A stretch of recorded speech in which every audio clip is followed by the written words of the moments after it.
ततः पतिरेक आसी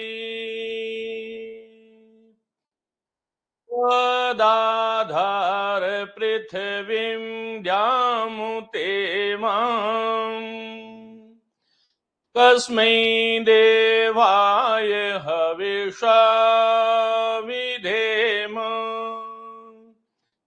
कस्मै देवाय हविषा विधेम कस्मै देवाय हविषा विधेम।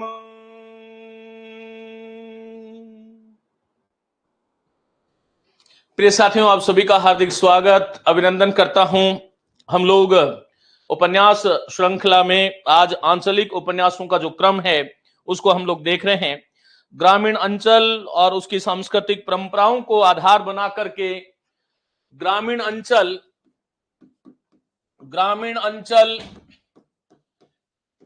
एवं उसकी सांस्कृतिक परंपराओं को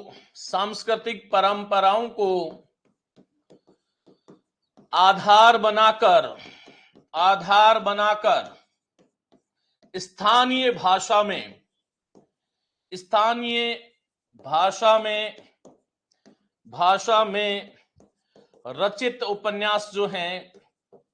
रचित उपन्यास आंचलिक उपन्यास कहलाते हैं। ये आपको ध्यान रखना है।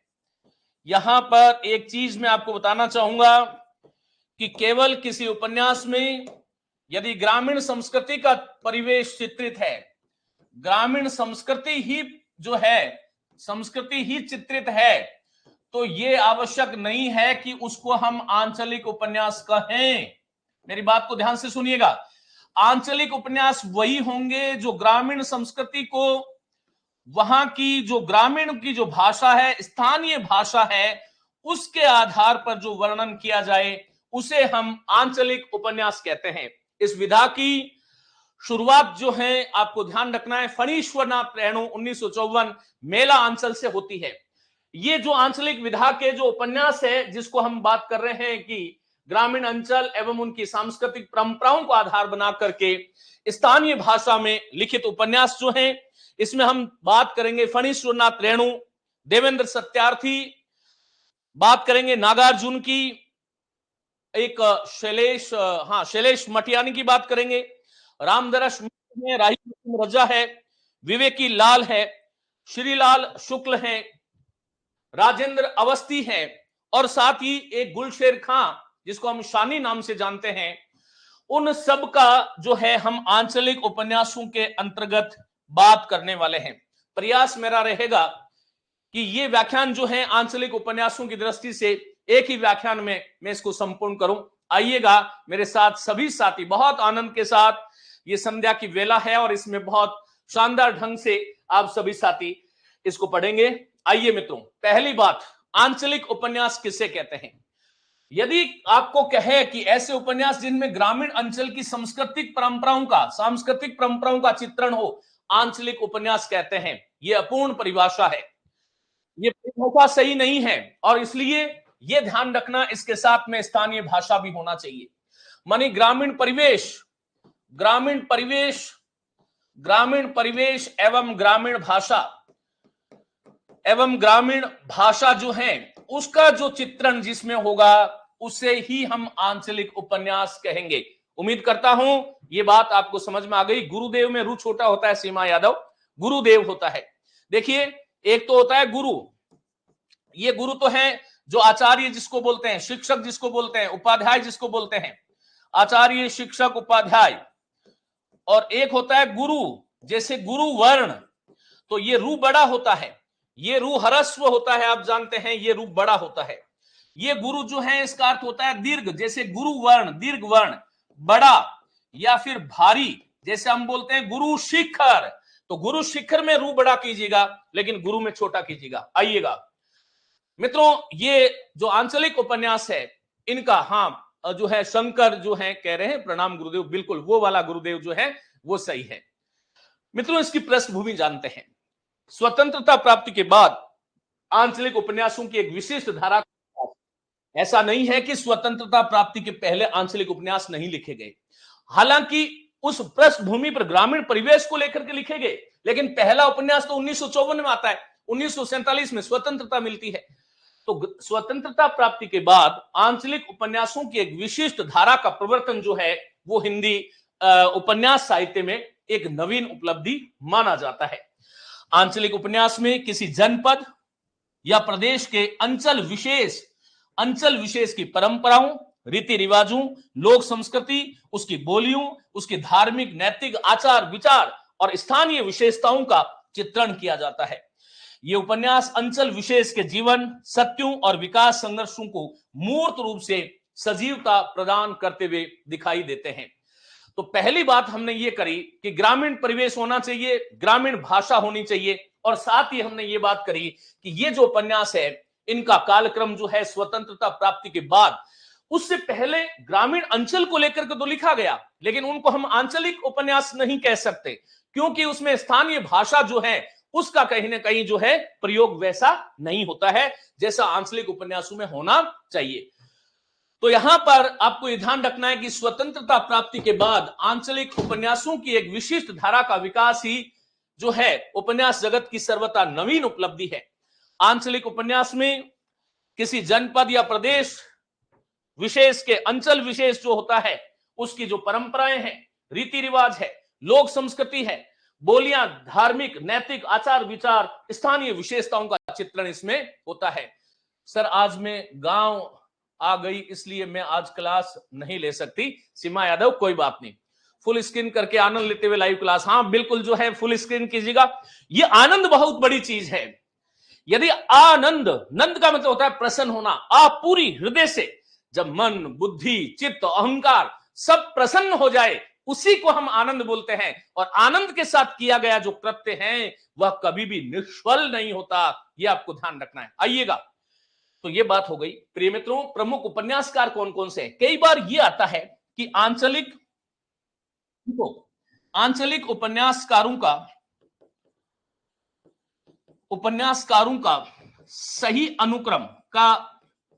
सही अनुक्रम भले आरोही पूछे, अवरोही तो पूछते नहीं है आमतौर पर, अनुक्रम है।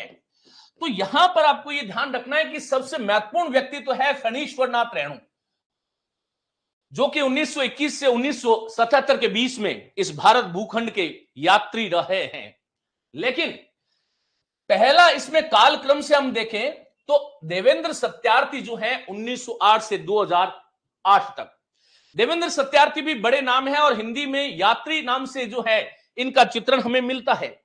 ये पंजाब से आते हैं और कई स्थानीय भाषाओं के साथ साथ हिंदी, संस्कृत, पंजाबी, अंग्रेजी के जानकार थे। साथ में नागार्जुन को हमने, क्योंकि नागार्जुन को इससे पहले जो साम्यवादी उपन्यास थे साथियों, जिसको हमने प्रगतिवादी उपन्यास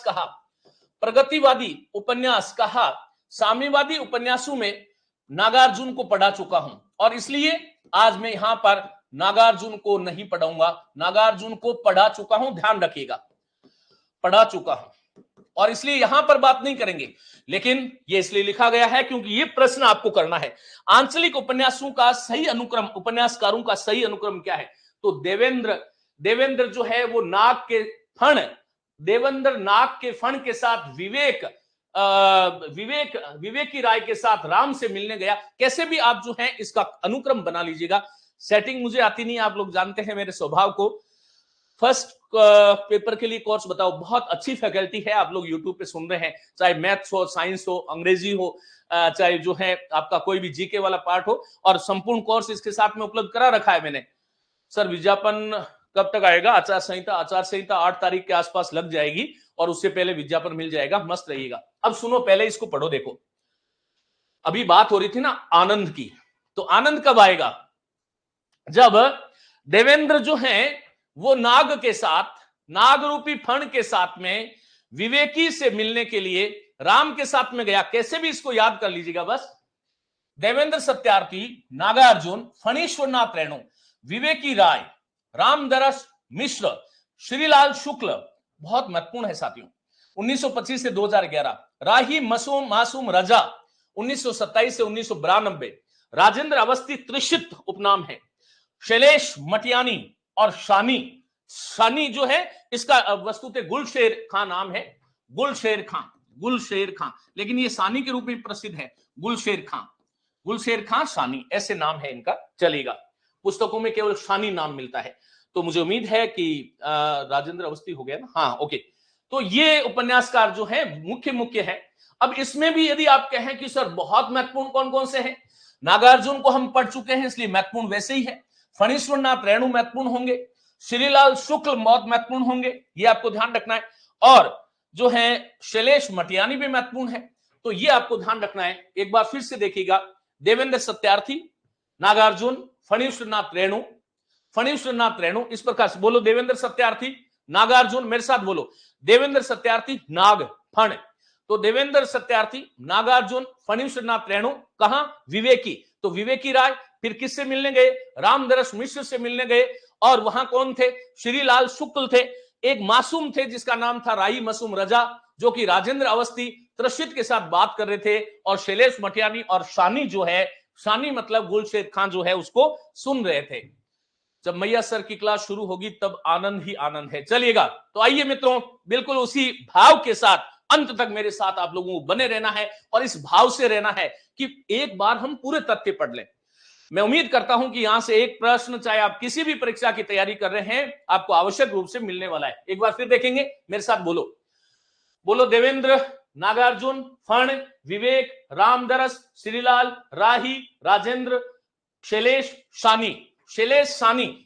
शानी, और यहां पर देखो राही, राजेंद्र, और यहां पर रामदरस मिश्र, श्र आया तो श्र से श्रीलाल शुक्ल। इस प्रकार से कोई भी आप जो है एक अपना आइडिया बना सकते हैं, जैसे भी आपको अच्छा लगता है, क्योंकि ये प्रश्न भी कई बार आता है कि इनका सही अनुक्रम क्या है। मैं उम्मीद करता हूं एक बार सभी साथी थम्स अप कीजिएगा, यदि याद हो गया तो मेरे साथ बोलेंगे, देवेंद्र सत्यार्थी, नागार्जुन, फणीश्वर नाथ रेणु, विवेकी राय जो है, रामदरस मिश्र, श्र आया है तो श्रीलाल शुक्ल आया, और श्रीलाल शुक्ल दो लोग है, राही मासूम रजा, राजेंद्र अवस्थी, और फिर दो श है, शैलेश मटियानी और शानी।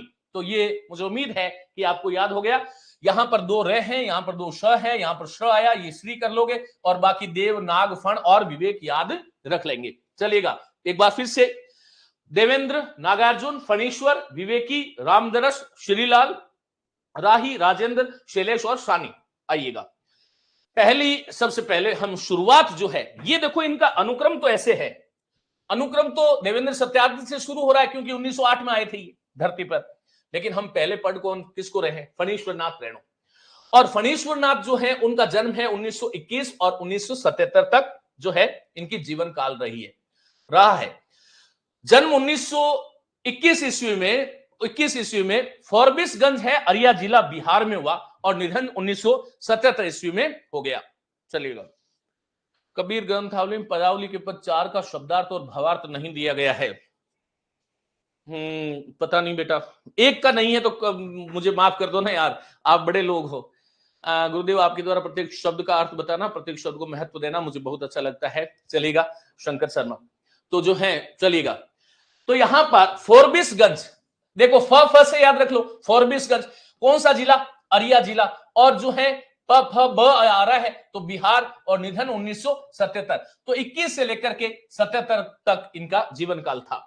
प्रिय मित्रों, श्री फणीश्वर नाथ रेणु अप्रतिम गद्य शिल्पी के रूप में विख्यात है।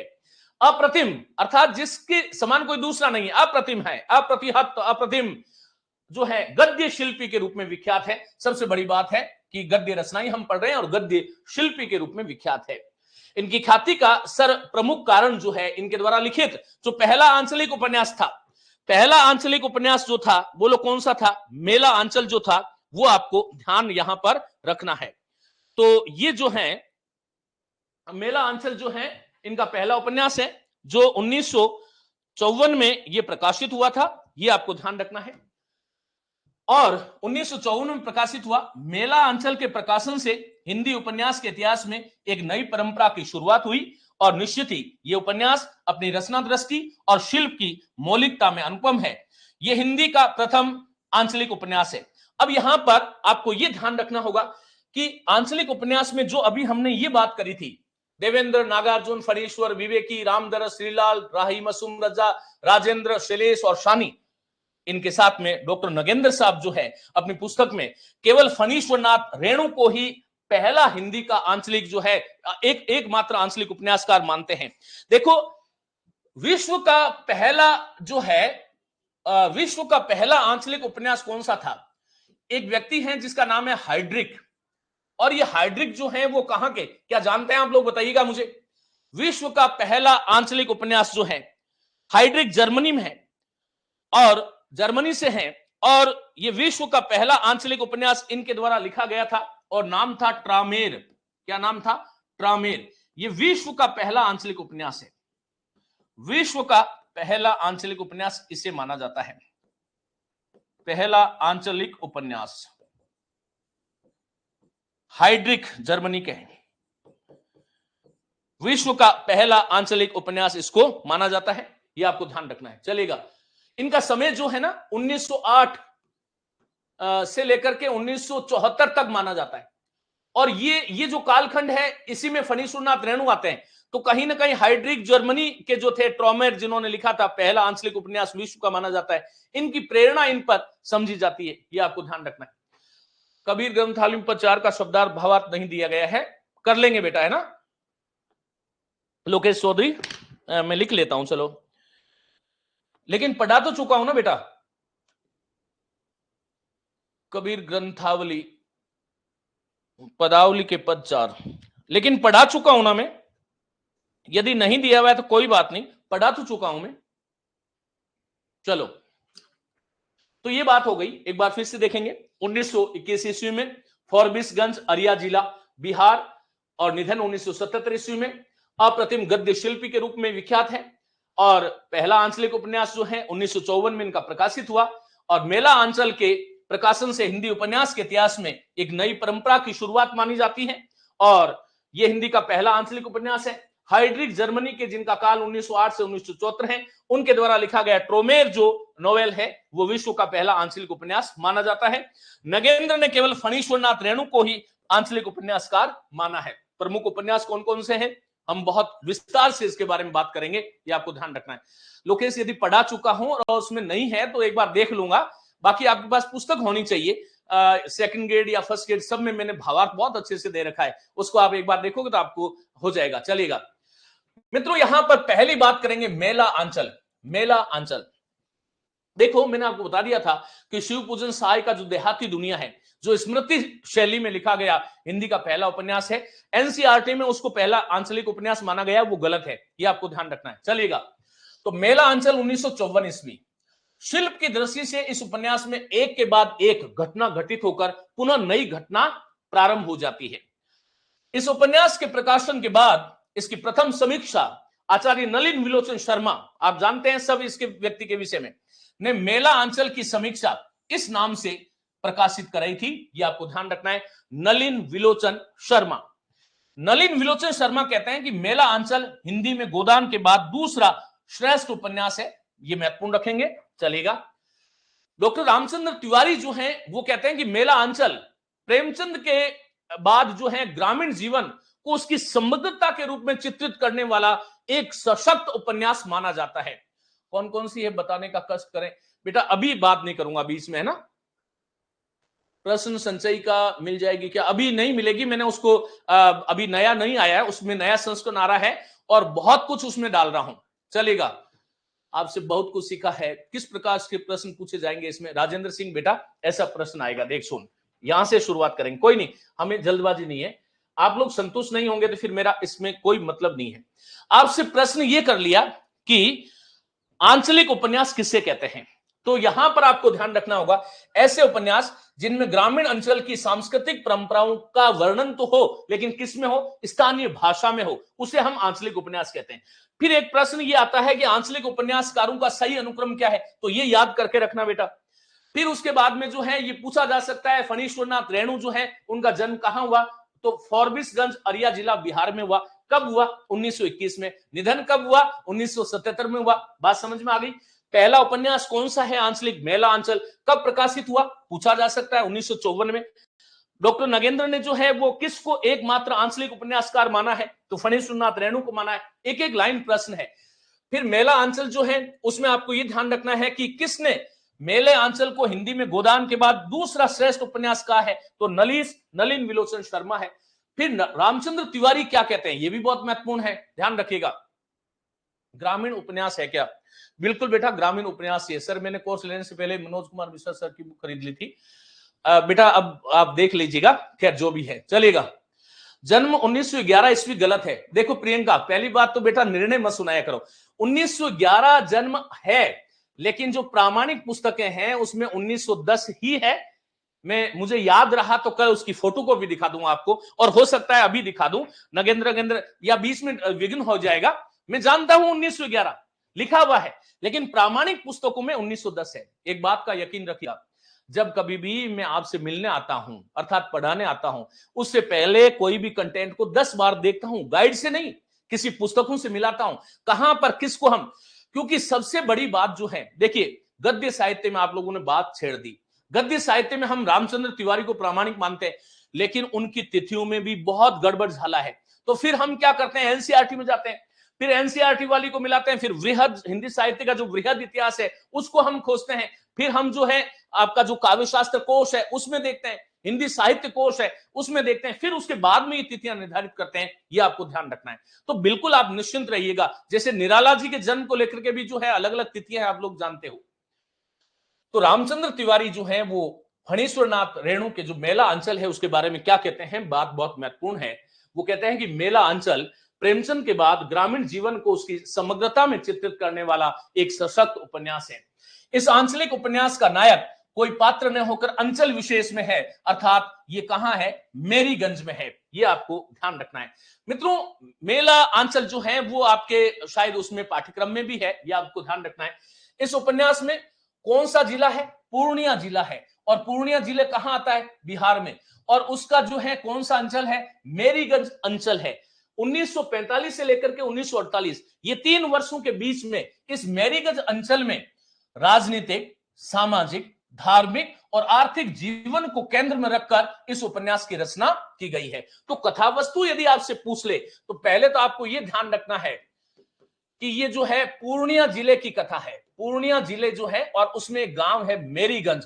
अब हम ये भी बात करेंगे कि मेरीगंज नाम कैसे हुआ इस गांव का। तो आइएगा, इस गांव को मेरीगंज नाम नील की खेती करने वाले एक व्यक्ति था मार्टिन साहब, और उसकी मैम थी मेरी। उसके नाम पर मेरीगंज नाम पड़ गया। मार्टिन साहब की मैम मेरी जो है वो कहां रहती थी? कलकत्ता में रहती थी। और मेरीगंज आने के बाद एक हफ्ते बाद ही उसे क्या हो गया? मलेरिया हो गया। पूरा गांव घोर गरीबी, अशिक्षा, अंधविश्वास और बीमारी का शिकार है। मार्टिन साहब की मैम पर्याप्त चिकित्सा सुविधा न होने के कारण ज्वर से तड़प कर मर जाती है। और मार्टिन साहब चिकित्सा सुविधा उपलब्ध कराने का अनवरत प्रयास करते हैं, परंतु सफल नहीं हो पाते और अंत में मार्टिन साहब भी पागल होकर के मर जाते हैं। मित्रों, इसका मायना क्या है? ग्रामीण अंचल जो है उसमें किस प्रकार का एक जो है समृद्ध व्यक्ति भी जो है सुविधाओं के अभाव में अपने प्राणों को त्याग देता है, और उसके पीछे भी संवेदनात्मक रूप से जो व्यक्ति जुड़ा हुआ है वो भी संसार को अलविदा कह देता है।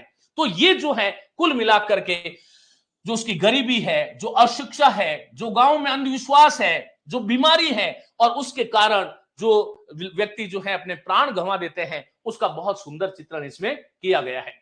प्रमुख पात्र जो है, देखिए मैं आपको कह रहा हूं इसको अपन विस्तार से भी पढ़ेंगे, लेकिन जो मुख्य तथ्य हैं वो हम बात कर रहे हैं। पेज में मटेरियल नहीं सर, हम आपके पढ़ाए गए पर ही भरोसा रखेंगे, उम्मीद करते हैं प्रयास में। हाँ बिल्कुल आप निश्चिंत रहिएगा। मैं आपको ये दावा करता हूं, और ऐसा शिक्षक आपको कोई कहेगा नहीं। मानवीय भूल तो मुझसे भी हो सकती है, देखिएगा मैं तो सर्वज्ञ नहीं हूं, मैं आपका बड़ा भाई हूं। लेकिन मैं आपको यह कहूंगा कि मैं आपके लिए रात दिन एक करता हूं। ये 1 घंटा जो क्लास लेते हैं ना, इसके पीछे 5 घंटे लगाते हैं, तब जाकर के आपके पास आते हैं। यूं नहीं कि कुछ भी पढ़ा दिया जाए, ये आपको ध्यान रखना है। फर्स्ट ईयर हिंदी की बुक की रेट बेटा, रेट में कैसे बताऊं राजेंद्र सिंह, मैं लेखक हूं, ये आगे प्रकाशक का काम है बेटा। चलिएगा, प्रमुख पात्र जो है कौन कौन से, देखो पहली बात तो इस उपन्यास में कुल पात्र कितने हैं, 296। जब हम विस्तार से पढ़ेंगे नेट के सिलेबस में तब इसको देख लेंगे। मार्टिन साहब और इसकी मैम, क्या नाम है उसका, मैरी। एक व्यक्ति है जिसका नाम है राम कृपाल सिंह, ये राजपूतों का मुखिया है। तहसीलदार है विश्वनाथ प्रसाद, ये कायस्थों का मुखिया है। राम खेलावन यादव है, ये यादवों का मुखिया है। कमला ये विश्वनाथ प्रसाद की पुत्री है। बावन दास ये गांधी जी का प्रतिरूप है। और डॉक्टर ममता और डॉक्टर प्रशांत जो है इसके प्रमुख पात्र हैं। देखो, जो उपन्यास किसी भी परीक्षा के पाठ्यक्रम का हिस्सा होता है, वह उपन्यासों में जो पात्र हैं उसको आपको बहुत अच्छे से देखना होता है, ये आपको ध्यान रखेंगे। हम प्रति जो है आगे बात करेंगे, लेकिन इससे पहले एक बार फिर से इसको देखेंगे, बहुत महत्वपूर्ण है। मित्रों, बात कर रहे हैं फणीश्वरनाथ रेणु के पहले उपन्यास मेला अंचल 1954 में। ये जो है नलिन विलोचन शर्मा कहते हैं कि मेला अंचल हिंदी में गोदान के बाद दूसरा श्रेष्ठ उपन्यास है, ध्यान रख लेंगे।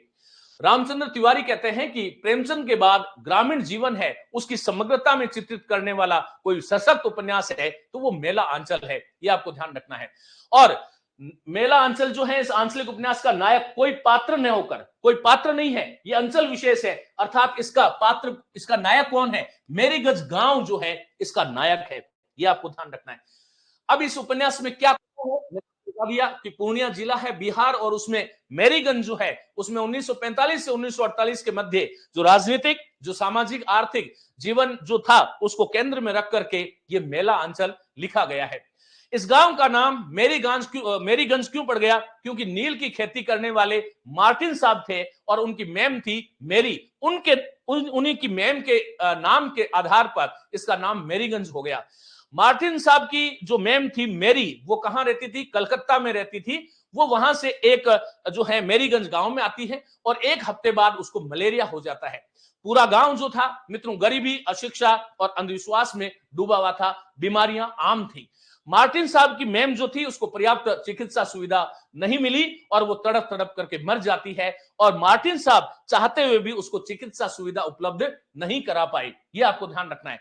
परंतु वो अंत में जो है मार्टिन साहब भी, आपको ये ध्यान रखना है कि वो सफल नहीं होते और अंत में मार्टिन साहब भी पागल होकर के मर जाते हैं। तो ये बड़ी भावुक जो करुण क्रंदन कथा इसमें चित्रित है। प्रमुख पात्र जो है 296 पात्र हैं, लेकिन उसमें मुख्य कौन कौन से हैं तो आप ध्यान रखेंगे, एक तो मार्टिन साहब है और उनकी मेम पत्नी जो है उसका नाम मेरी है। एक व्यक्ति है जिसका नाम है राम कृपाल सिंह जो कि राजपूतों का मुखिया है। तहसीलदार विश्वनाथ प्रसाद मिश्र है, विश्वनाथ प्रसाद है जो कायस्थों का मुखिया है। और राम खेलावन यादव है जो यादवों का मुखिया है। कमला जो है इसमें विश्वनाथ की पुत्री है, और ममता और डॉक्टर प्रशांत जो है इसके अन्य जो है प्रमुख पात्र हैं, ये आपको ध्यान रखना है। हाँ, ये ऑनलाइन आप देख सकते हैं, ये पुस्तक जो है आप लोग कमेंट कर रहे हैं प्रेस पर, मैं देख पा रहा हूं। ऑनलाइन यदि सस्ती मिल रही है तो वहां से ले सकते हैं। और बाकी मैं एक बार पूछूंगा, और हो सकता है इस पर मैं एक दो बार वीडियो भी बना चुका हूं कि कौन सी पुस्तक को कितने में देना चाहिए, दुकानदारों पर भी उसका प्रभाव पड़ता है, आप लोग जानते हैं। तो प्रयास करूंगा मैं इसके बारे में, चलेगा। तो मित्रों, अब हम दूसरे उपन्यास की बात करेंगे। 1954 के बाद में दूसरा उपन्यास फणीश्वरनाथ रेणु का है, परती परी कथा। 1957, 3 वर्ष बाद में ये रेणु जी का जो है दूसरा उपन्यास माना जाता है। और इसमें सबसे बड़ी बात यह है कि देश के आजाद होने के बाद में, वहां पर जो है आजादी के पहले की घटना थी, और इसमें आजाद होने के बाद अर्थात 1953 से लेकर के 1956 ईस्वी जो है, हाँ 1953 से 1956 ईस्वी जो है उसका वर्णन किया गया है। परती परी कथा जो है उसमें भी एक गांव है, उसका नाम प पर है और नाम है परानपुर। और ये परानपुर गांव जो है, जैसे मेरीगंज जो है वो पूर्णिया जिले में था, वैसे ये भी पूर्णिया जिले में है। और उस जो है परानपुर की कथा को केंद्र में रख करके ये उपन्यास लिखा गया है। मित्रों, हाँ, पूर्णिया जिले की कथा को केंद्र बनाया गया है। आजादी के बाद टूटते बिखरते सामंती अवशेषों और उनके बीच से उभरते नवीन जनवादी मूल्यों को स्वर देने का प्रयास किया गया है। और नेट वाले कोई सुन रहे हैं तो ये ध्यान रखना, ये आपको 1 नंबर दिला सकता है। गांव के जमींदार जो है स्वर्गीय शिवेंद्र मिश्र का बेटा है जितेंद्र, जिसका नाम इसमें जितेंद्र बाबू चित्रित हुआ है। ढहते हुए सामंती युग और नए युग के बीच की कड़ी है, यह भी पूछा जाता है, ध्यान रखना। वह परानपुर की धूसर मानी धूल धूसर जो होती है, परती को ट्रैक्टर से और वहां के लोगों के मन में वीरान परती को हरा भरा करने की योजना सफल होती है इसमें, और प्राणपुर गांव में जीवन के प्रति नया विश्वास पैदा होता है। परती परिकथा 1957। प्रमुख पात्र में इसको पढ़ा तो रहा हूं, मुख्य मुख्य याद रख लीजिएगा। इसमें जो है कॉलेज लेक्चर कोर्स ले रखा है, नोट्स बना रही हूं, क्या बुक्स भी लेनी पड़ेगी? हाँ, हिंदी साहित्य विविध कालखंड वाली पुस्तक लीजिएगा, बिल्कुल लीजिएगा, चलेगा। प्रमुख पात्र कौन कौन से हैं? तो शिवेंद्रनाथ मिश्र हैं, गांव का सबसे बड़ा जमींदार है। जितेंद्र इसका पुत्र है, और जलधारी लाल है, ये तहसीलदार है। राम पखारन सिंह है, ये सिपाही है। लुत्तो बाबू है, लरेना है, मिस्टर एंथनी है, और डॉक्टर राय चौधरी ये वैज्ञानिक है, और इरावती जो है आदि इसके उपन्यास के पात्र माने जाते हैं। ये बात आप लोग ध्यान रख लेंगे। चलिएगा आगे मैं लिए चलता हूं आपको, और नेक्स्ट हम बात करेंगे, चलिएगा। दीर्घ तपा मित्रों, इसमें भ्रष्ट व्यवस्था के बीच एक ईमानदार और कर्तव्यनिष्ठ बेला की संघर्ष कहानी है। ये बेला एक लड़की है, नाम है दीर्घ तपा, और पूछा जाता है 1954, 57 और 63, ये 6 साल बाद में है। इसमें भ्रष्ट व्यवस्था के बीच एक ईमानदार और कर्तव्यनिष्ठ लड़की है, उसका नाम है बेला, उसके संघर्ष की कहानी है। और इसी उपन्यास का परिवर्तित संस्करण जो है वो कलंक मुक्ति नाम से 1972 ईस्वी में प्रकाशित हुआ। अब यहां पर मैं बता दूं कि कुछ लोग जो है कलंक मुक्ति जो उपन्यास है इनका, उसको अलग से मानते हैं, लेकिन वास्तव में ये दीर्घ तपा उपन्यास जो है उसी का एक परिवर्तित रूप है। और ये बात रामचंद्र तिवारी अपनी गद्य साहित्य में कहते हैं, इसलिए आप इसका प्रूफ भी दे सकते हैं, ये आप ध्यान रखिएगा। चलेगा नेक्स्ट, जुलूस 1965 ईस्वी।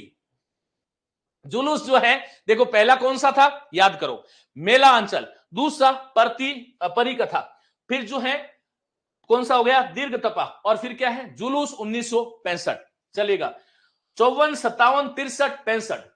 इस उपन्यास में पूर्वी पाकिस्तान से विस्थापित होकर बिहार के पूर्णिया जिले में बसे हिंदू शरणार्थियों की जो मानसिकता है और उनकी जो समस्याएं हैं उसका चित्रण किया गया है। अनूप शर्मा, बहुत बहुत आशीर्वाद, खूब आशीर्वाद। अपने जीवन में जो भी आपकी सोच है, जो अभिलाषा है, वो सब संपूर्ण हो।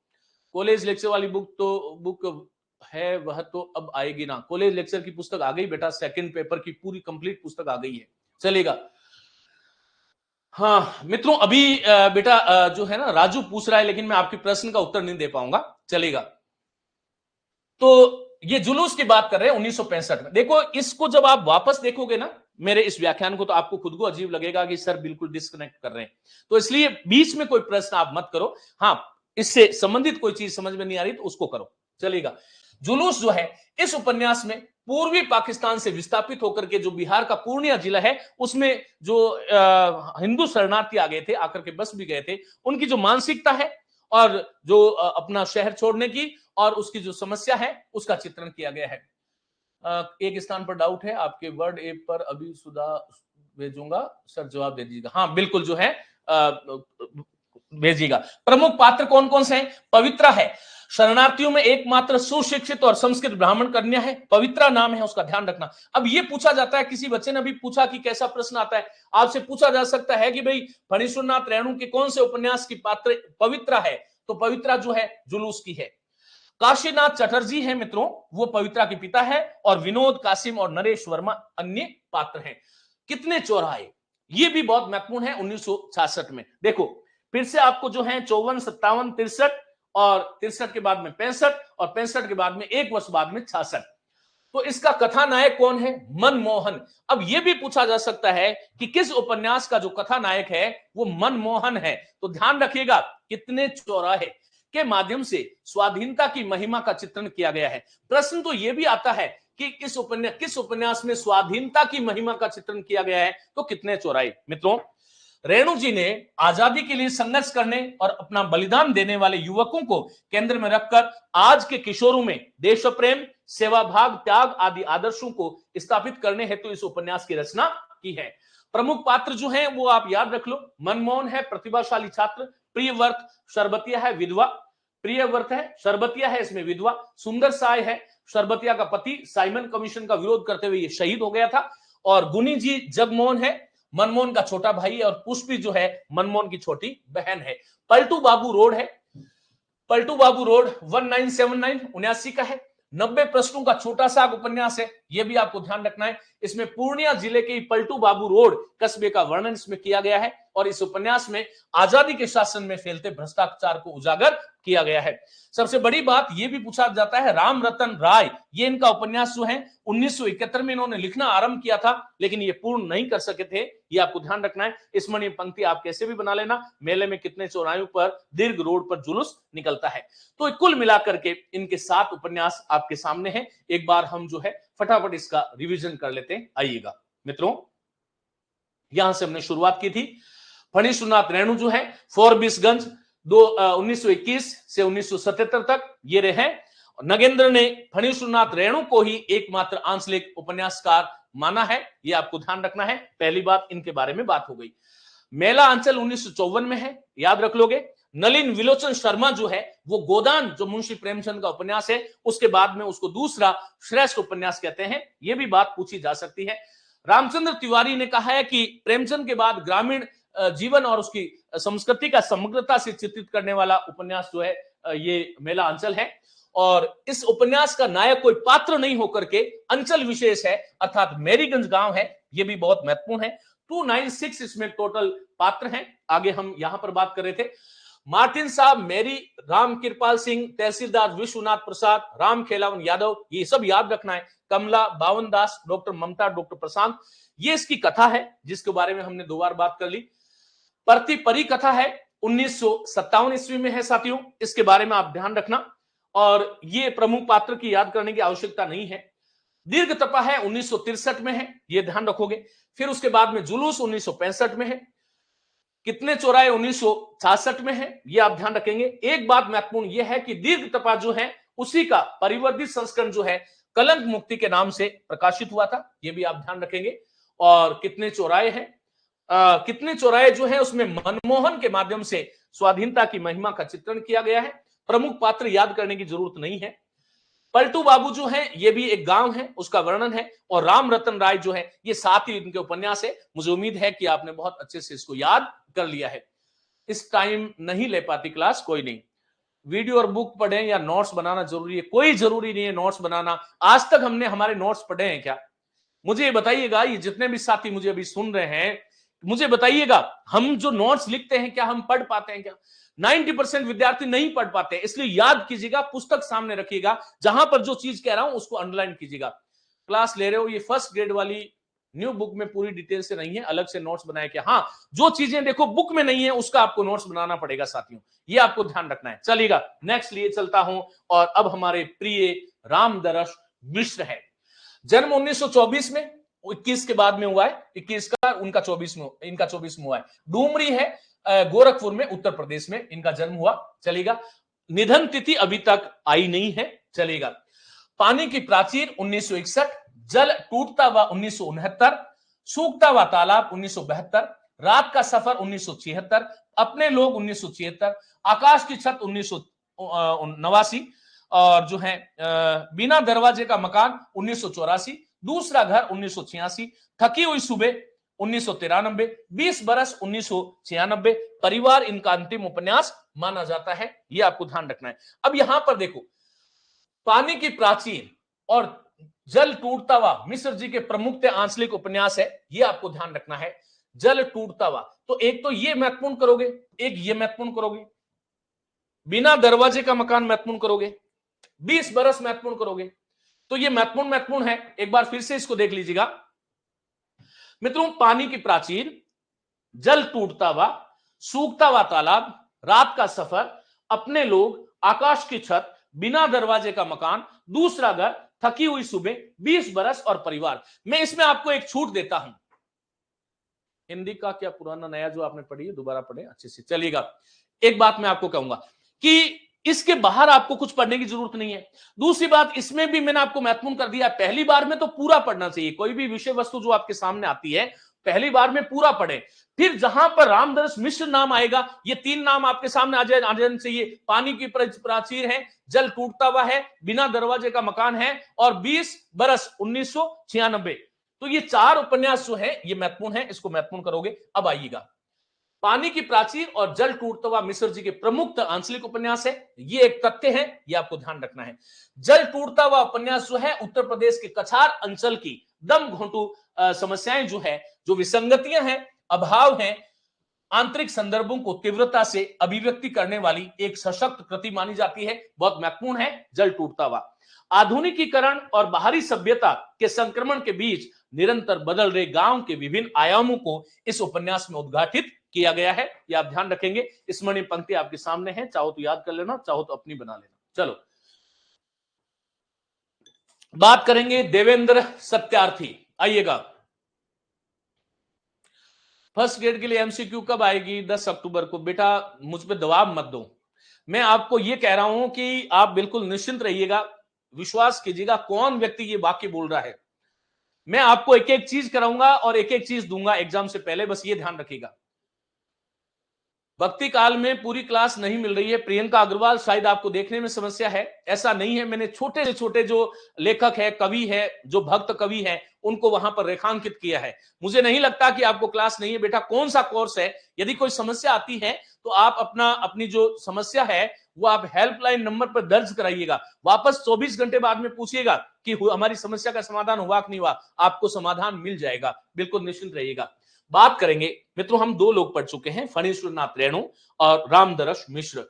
बात करेंगे देवेंद्र सत्यार्थी। देखो कालक्रम से तो ये आंचलिक उपन्यासकारों की श्रेणी में सबसे पहले आते हैं, क्योंकि 1908 में है, ये ध्यान रखना। रामदरस मिश्र 1924 में पैदा हुए थे और रेणु जी 1921 में हुए थे और ये 1908 में हुए हैं, ये आपको ध्यान रखना है।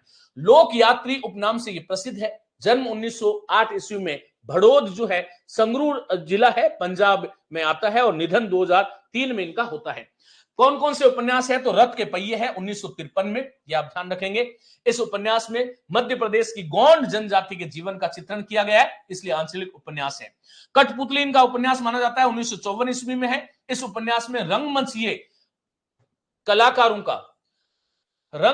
कलाकारों की साधना का चित्रण किया गया है। रथ के पहिए, कठपुतली महत्वपूर्ण है, सारे ध्यान रखना। ब्रह्मपुत्र, यह भी महत्वपूर्ण है। इस उपन्यास में ब्रह्मपुत्र नदी जो है उसके तटवासी जो रहते हैं उनका जो जीवन का संघर्ष है और उनकी समस्त जो आंचलिक विशेषताओं के साथ जो है इस उपन्यास में उसका वर्णन किया गया है। ब्रह्मपुत्र नाम याद रखोगे। दूध गाछ, ये इनका उपन्यास है 1958 ईस्वी में। कथा कहो उर्वशी, ये जो है 1959 में। तेरी कसम सतलुज 1988 में है। ये 4-5 उपन्यास जो है इनका विशेष रूप से आप ध्यान रखोगे, चलेगा। देवेंद्र सत्यार्थी की बात कर रहे हैं। लोक यात्री उपनाम है, जन्म 1908 में हुआ था और निधन 2003 में हुआ है। रथ के पहिए हैं साथियों, कठपुतली है, और कठपुतली भी महत्वपूर्ण है, ध्यान रखना। ब्रह्मपुत्र है, दूध गाछ है, कथा कहो उर्वशी और तेरी कसम सतलुज, ये 6 उपन्यास इनके हो गए। विवेकी राय की बात करेंगे। जन्म 1924 ईस्वी में हुआ था। कहां पर? गाजीपुर। ये कहां पर पड़ता है? उत्तर प्रदेश में। और इनका सभी की प्रकाशन तिथि याद करनी है क्या सर? जहां पर मैं बोल दूं शर्मिला कि ये वाली तिथि याद करनी है, आज इस क्लास के बाद में बताऊंगा आपको, लास्ट में बताऊंगा कौन सी याद करनी है तिथि, किसकी याद करनी है, किसकी नहीं करनी है। सर आप मोस्ट इंपोर्टेंट लगवाते हो, आपके मोस्ट इंपोर्टेंट वाले याद कर लें, काम चल जाएगा क्या? हाँ बिल्कुल चल जाएगा। लेकिन एक बात कहूं, राजा रहार बेटा पहली नजर में मोस्ट मत देखना, पहली नजर में पूरा पढ़ो। ये मोस्ट एक तरीका होता है कि भाई पहली नजर में आपने संपूर्ण पढ़ना है। देखो पढ़ाई का तरीका होता है कि संपूर्ण पढ़ना है, जो भी पढ़ाया जा रहा है संपूर्ण पढ़ना है। फिर उसके बाद में जो है महत्वपूर्ण पढ़ना है, महत्वपूर्ण पढ़ना है, और महत्वपूर्ण के बाद में तीसरा जो तरीका होता है वो अति महत्वपूर्ण पढ़ना है। और इसलिए मैं कहता हूं अति महत्वपूर्ण पढ़ना है, इसलिए मैं कहता हूं कि मेरा कोई भी जो वीडियो है उसको आप एटलीस्ट 3 बार देख करके जरूर जाएं। ये एक तरह से ट्रीटमेंट है परीक्षा में सफल होने का। आइएगा, विवेकी राय 1924, गाजीपुर उत्तर प्रदेश। रामदरस मिश्र भी 1924 में जन्मे हैं, उत्तर प्रदेश, और निधन 2016 में। बबुल जो है 1964, महत्वपूर्ण उपन्यास है साथियों। इस उपन्यास में पूर्वांचल की जो बबुल सी नीरस जिंदगी है उसका चित्रण इसमें किया गया है। पहला उपन्यास है बबुल। बात कर रहे हैं विवेकी राय की। बबुल उपन्यास जो है 1964 में लिखा गया। तिथि याद करने की जरूरत नहीं है। पुरुष पुराण, ये कई बार, कम से कम 10 बार परीक्षाओं में पूछा है, 10 बार परीक्षाओं में पूछा गया है। 10 बार पूछा गया है। अति महत्वपूर्ण हुआ कि नहीं हुआ बताओ, परीक्षाओं में पूछा गया है। पुरुष पुराण, इस उपन्यास में नई एवं पुरानी पीढ़ियों के संघर्ष का चित्रण किया गया है। लोक ऋण 1977 है, श्वेत पत्र 1979 है, सोना माटी महत्वपूर्ण है 1984 है, समर शेष है महत्वपूर्ण है, ये आप लोग ध्यान रखोगे, समर शेष जो है वो महत्वपूर्ण है। मित्रों एक बात बताइएगा, समर शेष है कविता किसकी है? सर एसआई की वैकेंसी आएगी क्या सेकंड ग्रेड की? एसआई की वैकेंसी 2024 अप्रैल से पहले नहीं आएगी। चलो कोई फालतू में सोशल मीडिया पर भ्रमित मत होना। समर शेष है जो तटस्थ है उनका समय लिखेगा अपराध। बताओ समर शेष है, ये उपन्यास पूछे, उपन्यास जो है पूछे तो विवेकी राय का है, लेकिन समर शेष है कविता किसकी है? समर शेष है सब जानते हैं, क्या समर शेष है, कविता किसकी है? बताओ किसकी है? अरे उत्तर तो दीजिएगा।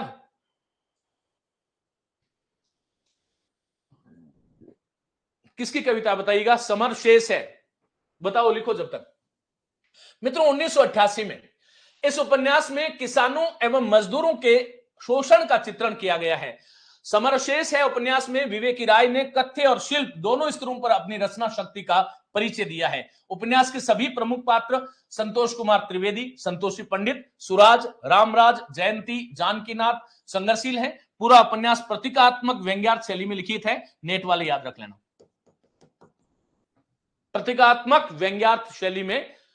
हाँ रामधारी सिंह दिनकर, बताओ कब लिखी थी ये समरशेष कविता जो है वो कब लिखी? समरशेष उपन्यास तो 1988 में लिखा है, बताइएगा। ये दिनकर की जो कविता है ये कब लिखी गई है? कोई बताएगा मुझे, बताइए कब लिखी गई, सन बताइएगा। तो ये बात हो गई। अब हम बात करेंगे मंगल भवन अमंगलहारी, दोनों इन्हीं के हैं। नमामि ग्रामम 1997 और ये 2000, ये आपको ध्यान रखना है। देहरी के पार महत्वपूर्ण करना, देहरी के पार, मंगल भवन, नमामि, एक कुछ और छूट गया था क्या? श्वेत पत्र, सोना माटी, पुरुष पुराण। हाँ चलिएगा, विवेकी राय की बात कर रहे हैं। बबुल है, पुरुष पुराण है, लोक ऋण है, श्वेत पत्र है, सोना माटी है, समरशेष है, मंगल भवन है, नमामि ग्रामम है, अमंगलहारी है। जो सेकंड ग्रेड वाले और फर्स्ट ग्रेड वाले लोग हैं वो इनके उपन्यासों के नाम याद कर ले, और बाकी कॉलेज लेक्चर वाले जो लोग हैं वो इसकी जो कथा वस्तु का विशेष ध्यान रखें, ये आपको ध्यान रखना है। चलेगा, लेकिन ये सभी के विषय में नहीं कह रहा हूं मैं, देहरी के पार भी महत्वपूर्ण है 2003 में। इस उपन्यास में मानवता का चित्रण करते हुए यह दर्शाया गया है कि हम मनुष्य हैं किंतु हम में मानवता नहीं है। बताओ ये कविता कब लिखी गई थी? 1954 में। आप लोग बहुत अच्छे पढ़ नहीं रहे हो, इसका मतलब यह है। चलो नेक्स्ट लिए चलता हूं, ये बात हो गई विवेकी राय की। और आइएगा जो है इसको एक बार जो है हम जो है इसको रिवीजन करते हैं मित्रों। विवेकी राय की बात हो रही है और ये पूरा जो है बबुल है, पुरुष पुराण है, लोक ऋण है, श्वेत पत्र है, सोना माटी है, समरशेष है, प्रतीकात्मक है, ध्यान रखना, मंगल भवन अमंगलहारी, नमामि ग्रामम और देहरी के पार। चलो जो है हाँ रामधारी सिंह दिनकर। फर्स्ट ग्रेड जो है वो कब आएगी भाई? वैकेंसी पर ध्यान मत दो। देखो मैया पाठशाला से करीबन जो है वो 350 लोगों की सूचना मेरे पास है, अंतिम चयन हो रहा है। क्यों हो रहा है? वो लोग हैं जिन्होंने बहुत अच्छे से तैयार किया है चीजों को। नेट के लिए सफिशिएंट है क्या फर्स्ट ग्रेड की क्लासेज? सफिशिएंट नहीं, पर्याप्त है। चाहे नेट हो चाहे कोई भी परीक्षा हो, आप हिंदुस्तान की कोई भी परीक्षा दे रहे हो, जो मैं पढ़ा रहा हूं उसके बाहर कुछ नहीं आएगा। साहित्य जो समान होता है आप सब साथी जानते हैं। चलेगा मित्रों, अब बात करेंगे हम, पांचवा व्यक्ति है और वो है श्रीलाल शुक्ल। महत्वपूर्ण व्यक्ति है, मोस्ट इंपोर्टेंट करेंगे आप लोग। जन्म 1925 में हुआ, उनका 24 में था, 25 में हुआ, अतरौली में हुआ, अलीगढ़ उत्तर प्रदेश, और निधन 2011 में हुआ है। इनके उपन्यासों में व्यंग्य है, आंचलिकता है और राजनीतिक विषयों की प्रधानता है। श्रीलाल शुक्ल राग दरबारी आपने पढ़ा है, बहुत ही महत्वपूर्ण उपन्यास है मित्रों। और ये 1968 में लिखा गया और 1969 में इनको जो है इस पर साहित्य अकादमी पुरस्कार भी मिला है, ये आपको ध्यान रखना है। और वैसे भी हर एक उपन्यास इनके जो महत्वपूर्ण होंगे वो हम बात करेंगे। सूनी घाटी का सूरज 1957 ईस्वी, इस उपन्यास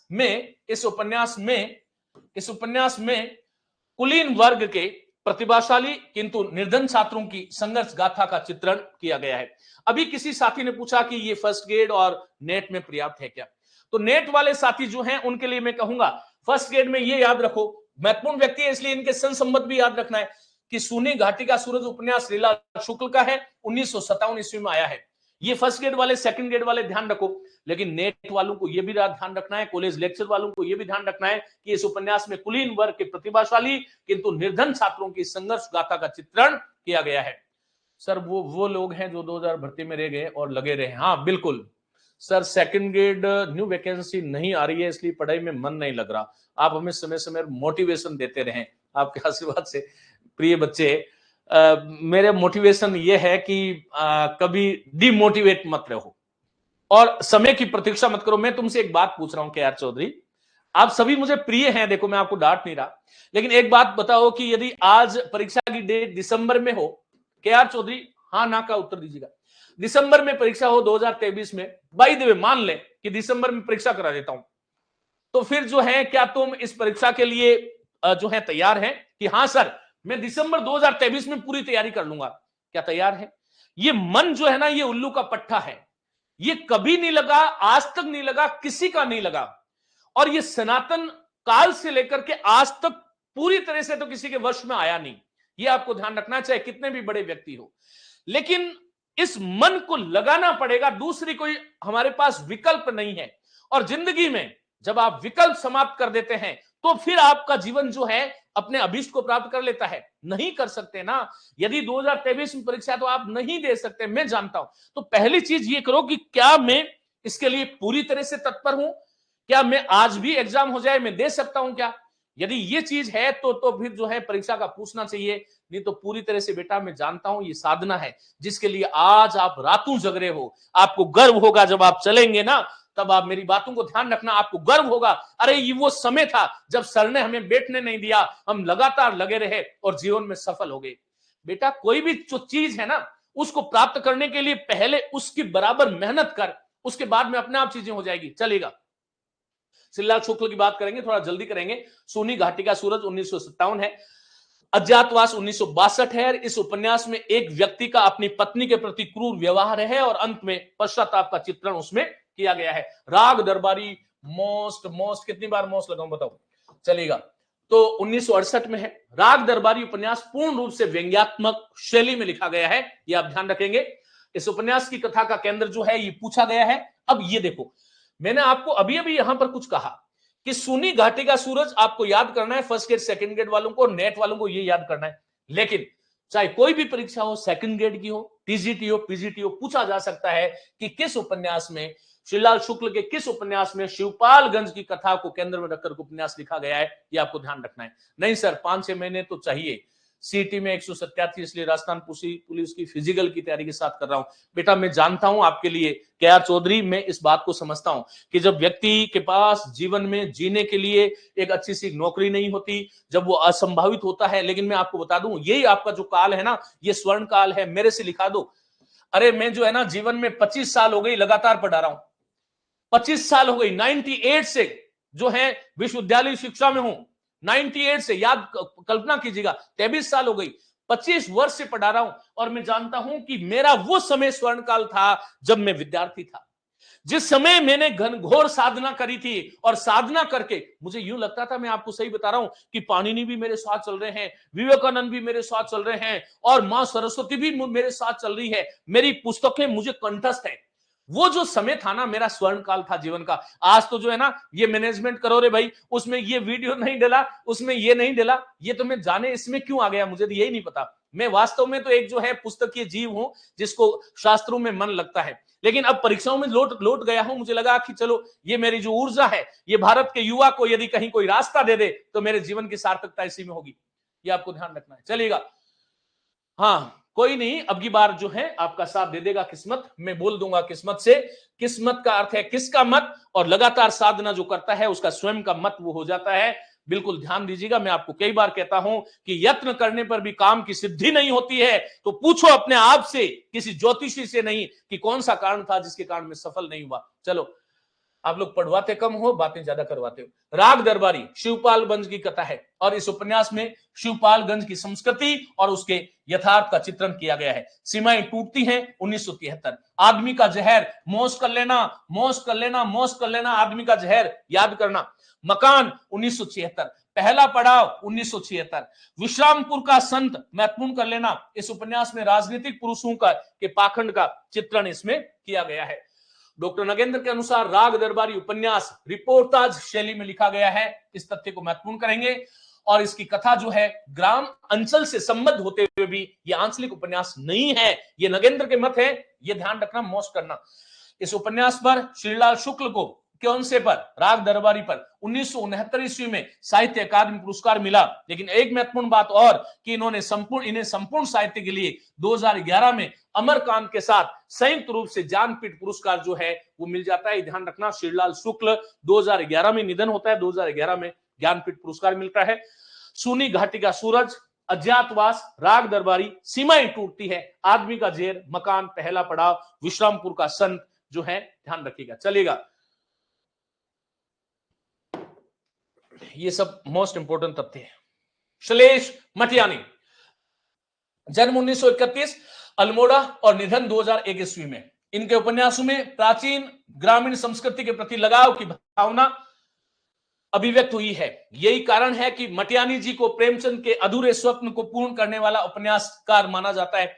जो नागार्जुन है ना, उनके उपन्यासों में भी यही था, ग्रामीण संस्कृति के प्रति लगाव और एक नवीन ग्रामीण संस्कृति की प्रतिष्ठा करना उनके उपन्यासों का ध्येय था। लेकिन मटियानी जी को प्रेमचंद के अधूरे स्वप्न को पूर्ण करने वाला उपन्यासकार माना जाता है, ये आपको ध्यान रखना है। चलिए मित्रों, बात कर रहे हैं शैलेश मटियानी, बोलिएगा शैलेश मटियानी। शैलेश मटियानी 1931 से 2001 बोरावली से बोरा बंदर तक, ये महाराष्ट्र का एक गांव है, बोरावली से बोरा बंदर तक, ये 1925 में है।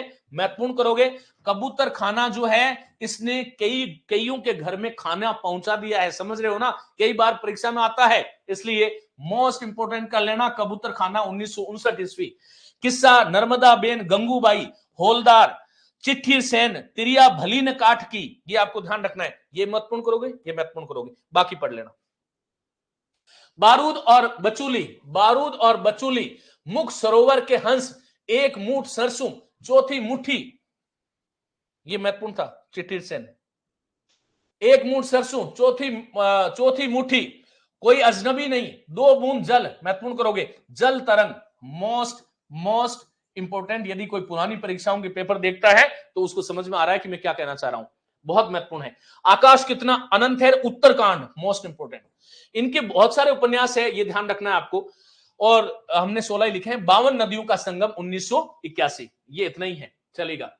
मटियानी ने बोरावली से बोरा बंदर तक उपन्यास में बंबई के भागदौड़ में व्यस्त आधुनिक यांत्रिक जीवन का चित्रण किया है। कबूतर खाना में बंबई के भूलेश्वर मोहल्ले की गगनचुंबी इमारतों के कबूतर खाने जैसे फ्लैटों में रहने वाले मध्यम वर्गीय लोगों के घुटते हुए जीवन का चित्रण किया है। किस्सा नर्मदा गोई गंगूबाई में बंबई की सेठानियों के अनैतिक यौनाचार का चित्रण किया गया है। चिट्ठी सेन, चौथी मुट्ठी, दो बूंद जल उपन्यासों में अल्मोड़ा पहाड़ी अंचल के जनजीवन के चित्र जो है अंकित किए गए हैं। राही मसूम रजा पर जाएं, उससे पहले एक बार रिवीजन करते हैं। 1931 से 2001 ईस्वी के बीच में इनका जीवन काल रहा, ये आपको ध्यान रखना है, मेरे साथ बोलोगे। देखो, शैलेश मटियानी है, महत्वपूर्ण करोगे, बोरावली से बोरा बंदर तक, कबूतर खाना, किस्सा नर्मदा बेन गंगूबाई और चिट्ठी सेन, ये चार इसमें महत्वपूर्ण कर लेना। तिरिया भली ने काट की और बारूद और बचूली, मुख सरोवर के हंस, 48 उपन्यास माने जाते हैं इनके। एक मुठ सरसों, चौथी मुट्ठी, कोई अजनबी नहीं, दो बूंद जल महत्वपूर्ण है, जल तरंग मोस्ट इंपोर्टेंट है, बाकी ये भी आ सकता है, आकाश कितना अनंत है, उत्तरकांड मोस्ट है, और 52 नदियों का संगम, इसमें ये तथ्य थे, इसके बारे में हमने बात करी। आगे के उपन्यासकार है राही मासूम रजा, 1927 से लेकर के 1992 इनका काल माना जाता है। आधा गांव महत्वपूर्ण है साथियों, मोस्ट इंपोर्टेंट है, मोस्ट इंपोर्टेंट है, 1966 है। देखो, इसको 66 लिखते हैं, वास्तव में तो 66, लेकिन अब आजकल जो है ना वो 66 को भी मानक मान लिया गया, ये भी ध्यान रखना। 6 का तो जो है वो छिया बन जाता है और 60 का 60 बन जाता है। इस उपन्यास में गाजीपुर जिलों के गंगोली गांव के आधे भाग में रहने वाले सैयद शिया मुसलमानों की कथा चित्रित है और इसमें भारत विभाजन के पहले और बाद की जिंदगी को उभारा गया। आधा गांव बहुत महत्वपूर्ण है, पढ़ा भी होगा किसी ने।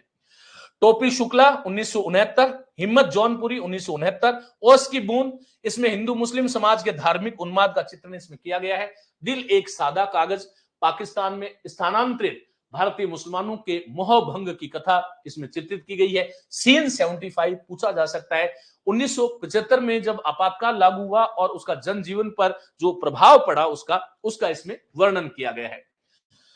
और कटरा बी आरजू 1978 में है, यह भी पूछा गया है। इसमें इलाहाबाद के एक मोहल्ले कटरा मीर बुलाकी उर्फ कटरा बी आरजू में रहने वाले मध्यम वर्ग मजदूर वर्ग के गरीब लोग अपनी छोटी छोटी आरजुएं पूरी नहीं कर पाते हैं, इसलिए कटरे का नाम कटरा बी आरजू का मतलब समझते ही है, इच्छा रख दिया गया है।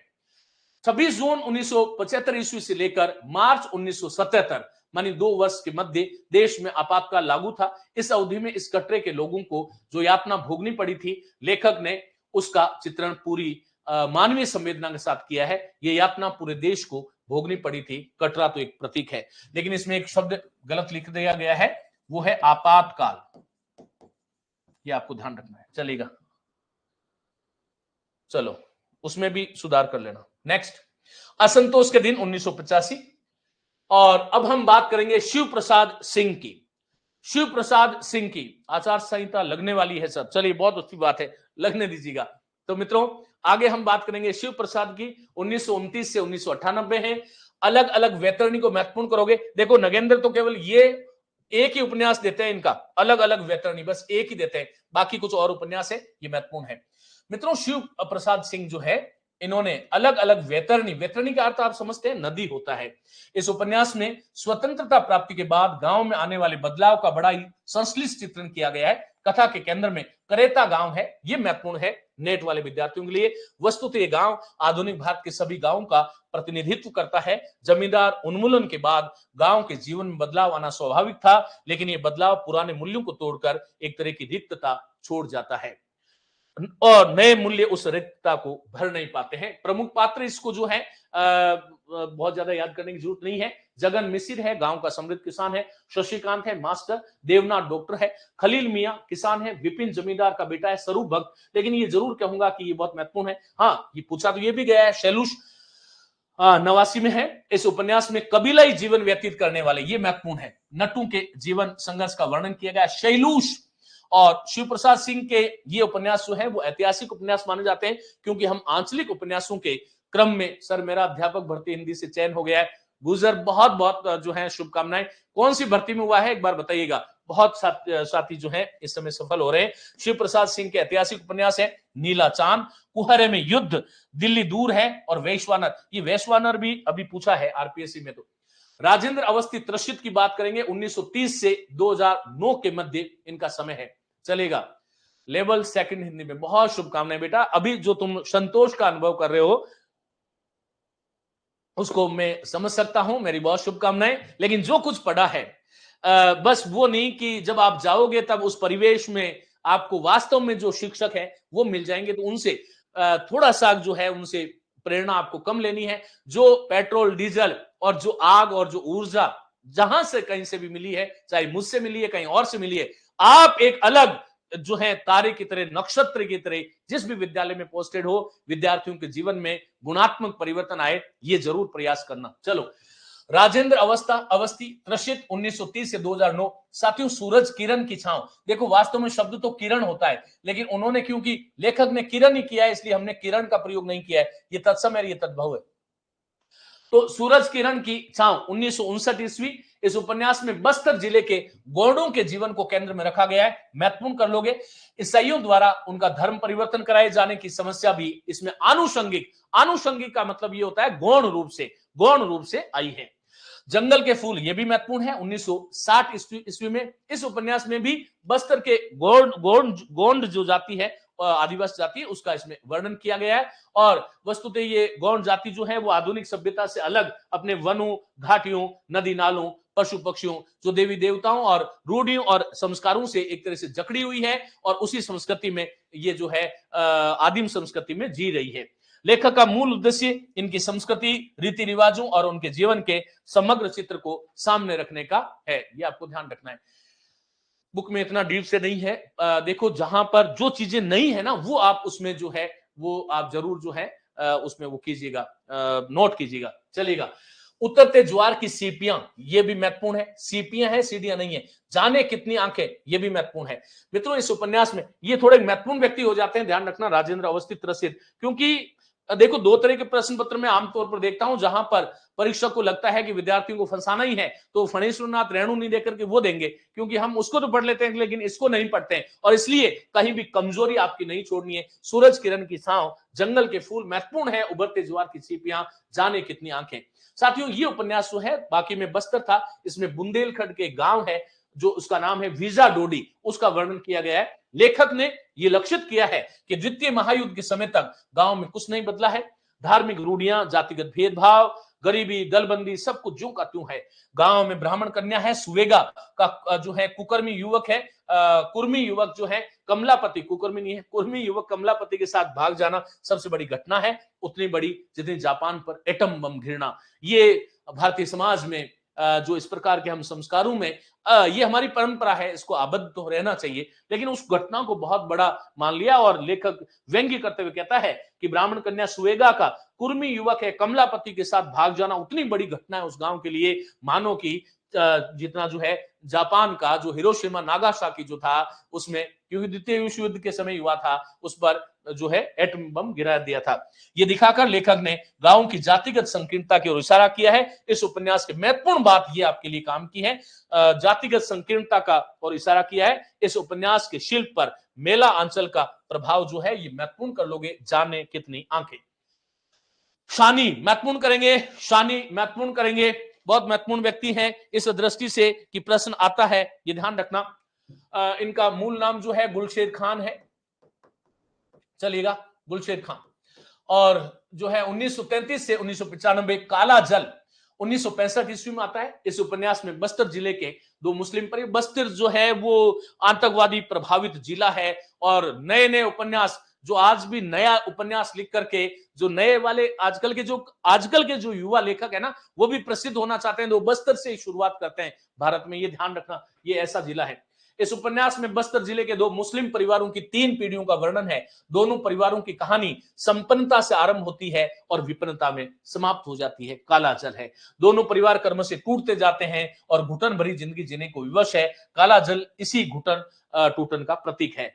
सालबनों का द्वीप है 1967 में। इस उपन्यास में माड़िया जनजाति के जीवन यथार्थ का चित्रण इसमें किया गया है। हिमांशु जोशी ये भी महत्वपूर्ण व्यक्ति माने जाते हैं, ध्यान रखना। 1935 ईस्वी में हुआ, चंपावत जो कि उत्तराखंड है, और निधन 2018 में हो जाता है। महासमर बहुत महत्वपूर्ण है मित्रों, महासमर महत्वपूर्ण है, विशेष रूप से इसको याद रखोगे। महासमर जो है वो महत्वपूर्ण है, महासमर जो है महत्वपूर्ण है। इस उपन्यास में अंडमान निकोबार द्वीप समूह के आदिवासियों का चित्रण इसमें हुआ है, ये बात आप लोग ध्यान रखोगे। और अरण्य ये भी बहुत महत्वपूर्ण है। इस उपन्यास में पहाड़ी लोगों के जीवन का चित्रण किया गया है। छाया मत छूना, चलो एक बात बताइएगा, क्या छाया मत छूना एक कविता भी है क्या? छाया मत छूना एक कविता भी है क्या? किसकी है बताओ? छाया मत छूना किसकी कविता है बताओ? कविता किसकी है? ये उपन्यास तो हिमांशु जोशी का है। 1974 में इस उपन्यास में एक लड़की को अपने परिवार के लिए त्याग और बलिदान की गाथा जो है उसमें चित्रित की गई है। और कगार की आग बताइए किसकी है? शमशेर की नहीं है भैया। छाया मत छूना, क्या मैं गलत हूं क्या? गिरिजा कुमार, रचना बिल्कुल सही है, गिरिजा कुमार माथुर, मुझे तो यही ध्यान आ रहा है, गिरिजा कुमार माथुर। छाया मत छूना माथुर, शमशेर की नहीं है बेटा, छाया मत छूना। तो ये बात हो गई 1974 में। चलो, और कविता लिख दिया ना मैंने इसमें कहीं, आप हाँ कविता लिख दिया है। चलो, कगार की आग ये भी पूछा गया है। इस उपन्यास में गोमती बालिका है और उसके माध्यम से स्त्री शोषण की गाथा चित्रित है। और इसके कथा क्षेत्र जो है लंगोना गांव है, अल्मोड़ा, क्योंकि आप आदरणीय जो है खुद भी वहीं उसी के आसपास से जो है आते हैं, ये भी आप ध्यान रखेंगे। और तुम्हारे लिए ये भी बहुत महत्वपूर्ण है। इनके उपन्यास महत्वपूर्ण है साथियों। इस उपन्यास में प्रेम की महिमा चित्रित है। समीर साक्षी, ये भी महत्वपूर्ण है। ये आपातकाल जो है उसका चित्रण इसमें किया गया है। सुराज, कहीं कहीं नाम इसका स्वराज भी मिलता है, ये आप ध्यान रखना है, लेकिन मैंने देखा है तो सुराज ही महत्वपूर्ण नाम है। 1982 और स्त्री संघर्ष की गाथा इसमें चित्रित है। प्रेमचंदोत्तर युग के जो अन्य आंचलिक उपन्यासकार थे उसके बारे में हम बात करते हैं, बहुत ज्यादा नहीं है। रुद्र काशिकेय है। इनकी बहती गंगा कभी पूछ लिया जाए तो ध्यान रखना, बहती गंगा में हाथ जरूर धोइएगा। सच्चिदानंद, धूमकेतु, माटी की महक, उदयराज सिंह, अंधेरे के विरुद्ध, हिमांशु श्रीवास्तव, रथ के पहिए, ये ध्यान रखना है। और कैलाश वात्स्यायन, लंबे ठिगने बोने। तो इसी व्याख्यान के साथ मेरा आज का उद्देश्य था कि मैं आंचलिक उपन्यास जो है आपको पूरा करा दूं। हाँ, गिरिजा कुमार माथुर की है बिल्कुल जो है, हाँ, दुख टूना। चलो, तो ये जो है प्रेमचंदोत्तर युग के आंचलिक उपन्यासकारों के साथ ही हमने उपन्यासों की श्रृंखला में जो 5 प्रकार के उपन्यास है साथियों, उसमें साम्यवादी प्रगतिवादी उपन्यास को भली भांति पढ़ा है, आंचलिक उपन्यास भी पढ़ा है। मैं एक आपको ये सूचना देना चाहूंगा कि थोड़ा सा जानबूझ करके मैं आपको ज्यादा पढ़ा रहा हूं ताकि आपको कॉन्फिडेंस आ जाए कि हाँ, प्रश्न यदि कहीं से भी आएगा तो हम जो है वो कर लेंगे। इतने सारे उपन्यास याद करने पड़ेंगे क्या? पहली बात तो देखो, मैं ये कहता हूं कि इतने सारे और ये इतने ही याद करने, दोनों में बहुत अंतर है। जब हम ये कहते हैं तो याद रखना, नक से लेकर शिक तक, मुझे तो ये सारे याद नहीं है, ये ध्यान रखना, लेकिन मैं बहुत सारे ऐसे विद्यार्थियों को जानता हूं जिनको क्रम से ये याद है।